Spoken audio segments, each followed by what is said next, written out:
নমস্কার দর্শক বন্ধুরা, আমার সহজ কথা মোটিভেশনে সবাইকে জানাই সুস্বাগতম। আমি তোমাদের বন্ধু মৌমিতা।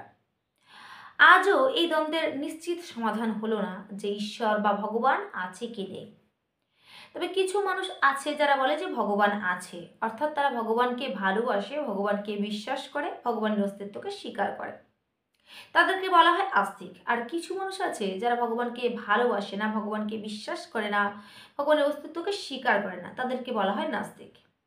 তবে এখানে একটা বিষয় খুব গোলমেলে, সেটা হলো যারা ভগবানকে বিশ্বাস করে না, ভগবানকে ভালোবাসে না, ভগবানের অস্তিত্বকে অস্বীকার করে, মানে স্বীকার করে না, তারা নিজেদেরকে বলে যে আমি ভগবান। আচ্ছা, যার কোনো অস্তিত্বই নেই, তাহলে তার নামের কোনো অস্তিত্ব নেই, তাহলে মানুষ নিজেকে ভগবান বলে কেন দাবি করে? অন্য কিছু বলতে পারতো। সাপ, ঘোড়া, হাতি, ব্যাঙ অনেক কিছুই তো ছিল। আসল সত্যি কথাটা হলো যে পৃথিবীর সৃষ্টির আদিম অবস্থায় প্রাণের সৃষ্টি কিভাবে হয়েছিল সেটা আমরা কেউই জানি না। তবে বিজ্ঞানীরা নানান পরীক্ষা নিরীক্ষার মাধ্যমে প্রমাণ করে দিয়েছেন যে পৃথিবীতে প্রাণের সৃষ্টি কিভাবে হয়েছিল। তবে ভাববার বিষয় যে যখন পৃথিবীর সৃষ্টি হচ্ছিল তখন তো বিজ্ঞানী ছিল না, কারণ তখন প্রাণেরই সৃষ্টি হয়নি, আর বিজ্ঞানী থাকবে কোথা থেকে? পৃথিবীর সৃষ্টির বহু যুগ পরে প্রাণের সৃষ্টি হয়েছে, আর তারপরে নানা বিবর্তনের মাধ্যমে আজ এই উন্নত মানুষের আবির্ভাব বা উন্নত মানুষের সৃষ্টি হয়েছে। তাহলে প্রশ্ন জাগে যে যখন পৃথিবীর সৃষ্টি হচ্ছিল তখন নিশ্চয়ই কেউ ছিল যে এই সমস্ত কিছুর পরিচালনা করছিল, নাহলে এত কিছু হলো কিভাবে? বিজ্ঞানীদের মতে পৃথিবী ক্রমাগত ঠান্ডা হতে হতে একদিন বা এক সময় সমুদ্রের জলে প্রাণের সৃষ্টি হয়েছে। তাহলে এখানে প্রশ্ন জাগে যে জলটাকে সৃষ্টি করলো বিজ্ঞানী? না, সেটা কখনোই সম্ভব নয়।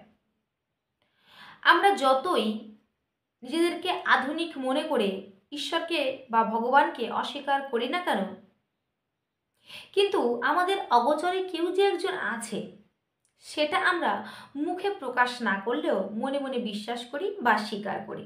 তাই ঈশ্বর বা ভগবান আছে কি নেই এটা নিয়ে দ্বন্দ্ব না করে ঈশ্বর আছে এটা বিশ্বাস করতে ক্ষতি কোথায়? কিছু না হওয়ার থেকে কিছু হওয়া কি লাভ নয়? ভগবান আছে এটা ভাবলে যে শান্তি পাওয়া যায় সেটা অন্য কিছুতে তো মেলে না। তাই ভগবান নেই জেনেও ভগবানকে বিশ্বাস করে শান্তি পাওয়া কি লাভের নয়? আর যারা ভগবানকে বিশ্বাস করে তাদের কথা তো আলাদা, তাদের মতো সুখী এই পৃথিবীতে নেই।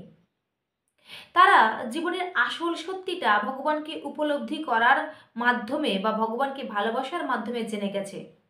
কিন্তু যারা সংসারে মোহমায় আচ্ছন্ন, তাদেরকে বলি যে একবার হলেও ভগবানকে বিশ্বাস করে দেখো, তাহলে জীবনে বাঁচার রসদটা খুঁজে পাবে আর জীবন হয়ে উঠবে অনেক আনন্দময়। তো আজকে ভিডিও এই পর্যন্ত, ফিরে আসছি নতুন কোনো ভিডিও নিয়ে। ততক্ষণ নিজের খেয়াল রাখো, সুস্থ থাকো আর ভালো থাকো। নমস্কার।